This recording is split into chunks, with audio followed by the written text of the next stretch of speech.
In question number 8, we have a uniform rope, and the rope is not ideal. And what that means is the rope itself has weight. We have a box where the box weighs 100 newtons, and the rope itself weighs 50 newtons. So it hangs from a hook as shown, and the box of weight, they want to know what the tension, what is the tension in the rope? What kind of statement best describes the tension in the rope? One way to kind of attack this problem is to think about the rope in a bunch of different segments.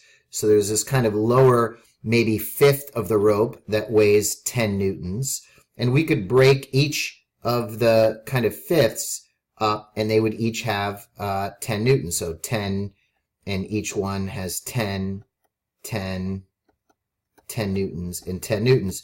And we can do that because the rope is uniform. We're told that, it's the same kind of everywhere.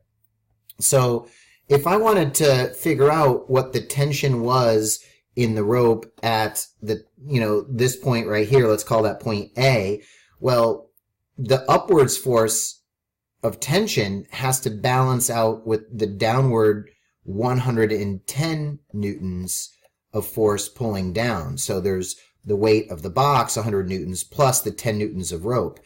And if I were to do the kind of analysis, the same kind of analysis again at this point here, let's call that point B, then the tension at point B would be 130 newtons of tension. And then finally at the very top, perhaps we call that point C, we could say that there's 150 newtons of tension in the rope at the very top. And so by process of elimination, we can basically arrive that choice E is the best answer. It varies from 100 newtons at the bottom of the rope to 150 newtons at the top for choice E.